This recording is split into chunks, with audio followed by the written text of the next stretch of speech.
যেদিন আল্লাহ পাক রব্বুল আলামিন আল্লাহর নবীকে নবুয়ত দিলেন, কোরআন নাজিল করলেন, ওই দিনও ছিল সোমবার। ওই দিনও ছিল কি? শুধু ওই দিনই নয়, আল্লাহর নবী এই পৃথিবীর জমিন থেকে যেদিন চলে গেলেন ওই দিনও ছিল সোমবার। আল্লাহর নবী মক্কা থেকে মদিনায় চলে গেলেন, মদিনায় চলে গেলেন ওই দিনও ছিল সোমবার। মক্কা থেকে মদিনায় যখন হিজরত করলেন আর মদিনায় যখন তিনি প্রবেশ করলেন ওই দিনও ছিল সোমবার। জোরে বলি আল্লাহু আকবার। হাদিসের ভাষায় আছে বৃহস্পতিবার আর যদি সোমবার রোজা রাখে একটি সপ্তাহের গুনাহ আমার আল্লাহ পাক রব্বুল আলামিন তাকে maaf করে দেয়। জোরে বলি সুবহানাল্লাহ। ও হাজরে আসওয়াদ, শুনে নাও, আল্লাহর নবী যদি তোমাকে চুমা না দিত, আমি ওমর তোমাকে চুমা দিতাম না। আল্লাহর নবী যদি তোমাকে ভালো না বাসতো, আমি ওমর তোমাকে ভালোবাসতাম না। ও পাথর শুনে নাও, ও আসওয়াদ তুমি শুনে নাও, আল্লাহর নবী যদি তোমাকে মহব্বত না করত, আমিও তোমাকে মহব্বত করতাম না। আল্লাহর নবী যদি এখানে এটা না বসাইতো, আমিও তোমাকে বসাইতাম না। আমি ওমর এই জন্য তোমাকে ভালোবাসি। আল্লাহর নবী বলেছে যে আসওয়াদ চুমা দিবে সমস্ত গুনাহ আল্লাহ পাক রব্বুল আলামিন সঙ্গে সঙ্গে maaf করে দেয়। জোরে বলি সুবহানাল্লাহ। আল্লাহর নবী পৃথিবীতে আসলে 570 খ্রিস্টাব্দে সোমবার, কোন বার আসে? সোমবার আল্লাহর নবী পৃথিবীর জমিনে আগমন করেছে। আর আল্লাহ পাক রব্বুল আলামিন সোমবারে বিশ্ব নবী জনাবে মুহাম্মদুর রাসূলুল্লাহ সাল্লাল্লাহু আলাইহি ওয়াসাল্লামকে নবুয়ত দিয়েছে। জোরে বলি আল্লাহু আকবার।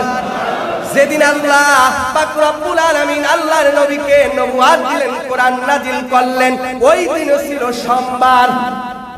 ওই দিনও ছিল কি? শুধু ওই দিনই নয়, আল্লাহর নবী এই পৃথিবীর জমিন থেকে যেদিন চলে গেলেন ওই দিনও ছিল সোমবার। আল্লাহর নবী মক্কা থেকে মদিনায় চলে গেলেন, মদিনায় চলে গেলেন ওই দিনও ছিল সোমবার। মক্কা থেকে মদিনায় যখন হিজরত করলেন আর মদিনায় যখন তিনি প্রবেশ করলেন ওই দিনও ছিল সোমবার। জোরে বলি আল্লাহু আকবার। শুধু তাই নয়, আল্লাহর নবী যারা মক্কা মদিনায় মক্কায় গিয়েছেন, বাবা এখানে একটা পাথর আছে বাবা, মুখ দেখা যায়, এই পাথরটার নাম হলো পাথরে হাজরে আসওয়াদ। হাজরে কি? হাজরে কি? আসওয়াদ। আল্লাহ রাসূল সাল্লাল্লাহু আলাইহি ওয়াসাল্লাম ওমর জিজ্ঞেস করেছিল, ও পাথর, ও হাজরে আসওয়াদ, শুনে নাও, আল্লাহর নবী যদি তোমাকে চুমা না দিত, আমি ওমর তোমাকে চুমা দিতাম না। আল্লাহর নবী যদি তোমাকে ভালো না বাসতো, আমি ওমর তোমাকে ভালোবাসতাম না। ও পাথর শুনে নাও, ও আসওয়াদ তুমি শুনে নাও, আল্লাহর নবী যদি তোমাকে মহব্বত না করত, আমিও তোমাকে মহব্বত করতাম না। আল্লাহর নবী যদি এখানে এটা না বসাইতো, আমিও তোমাকে বসাইতাম না। আমি ওমর এই জন্য তোমাকে ভালোবাসি। আল্লাহর নবী বলেছে যে আসওয়াদ চুমা দিবে সমস্ত গুনাহ আল্লাহ পাক রব্বুল আলামিন সঙ্গে সঙ্গে maaf করে দেয়। জোরে বলি সুবহানাল্লাহ। হাজরে আসওয়াদ যাওয়া দরকার আছে না নাই? না, দরকার নাই। টাকা পয়সা আছে, বিল্ডিং বালা খাড়া করেন, এটা দরকার নাই। বিল্ডিং বালা খাড়া করেন আর নবীরে ভালোবাসে। কিছু মানুষ আছে নবীরে খুব ভালোবাসে। নবীরে কি ভালোবাসে? খুব ভালোবাসে। তোমার ভালোবাসা প্রমাণ হবে কাজ এবং কর্মে। কি বলেন, ঠিক কিনা?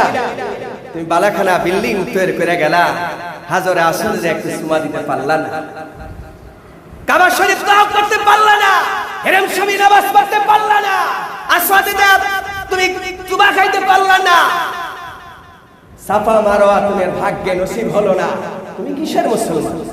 টাকা আছে, পয়সা আছে, তুমি যাও না। সবাই নিয়ত করেন, যাদেরকে আল্লাহ নেয় নাই, আল্লাহ হাজরে আসওয়াদ চুমা খাওয়ার পরে এরপর পৃথিবী থেকে তুমি মৃত্যু দিও। সকল বলে আমিন।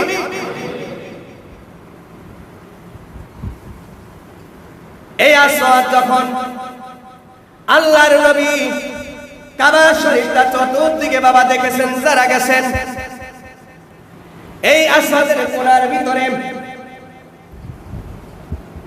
কাবা শরীফের কোণার ভিতরে বাবা এই আসওয়াদটা যখন আল্লাহর নবী এখানে বসায়, ওই বারটাও ছিল সোমবার, ওই বারটাও ছিল সোমবার।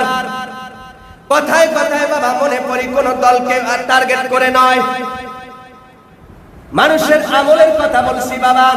কয়জন ব্যক্তি আছে আল্লাহর নবী বিশেষ করে সোমবার আর বৃহস্পতিবার রোজা রেখেছে। আপনি আমিও ভালোবাসি, আল্লাহর নবীকে মহব্বত করি, আমার জানের চেয়ে আমার প্রাণের চেয়ে নবীকে ভালোবাসি। ওই সোমবার আর বৃহস্পতিবার রোজা রাখতে পারলাম না। আপনি জানেন কত মানুষ সোমবার এবং বৃহস্পতিবার রোজা রাখে? হাদিসের ভাষায় আছে বৃহস্পতিবার আর যদি সোমবার রোজা রাখে একটি সপ্তাহের গুনাহ আমার আল্লাহ পাক রব্বুল আলামিন তাকে maaf করে দেয়। জোরে বলি সুবহানাল্লাহ। রোজা আসলে কত দেখি তো অবস্থা, আর রোজা রাখতে পারি না, অসুখ হয়, গ্যাস্ট্রিক হয়, আলসার হয়, মাথার ব্যথা, ক্ষয় ব্যথা, ছোট ব্যথা আছে। আপনি রোজা রাখেন, আল্লাহ পাক রব্বুল আলামিন রোজার সিলায় দূর করে দিবেন। কি বলেন, ঠিক কি না?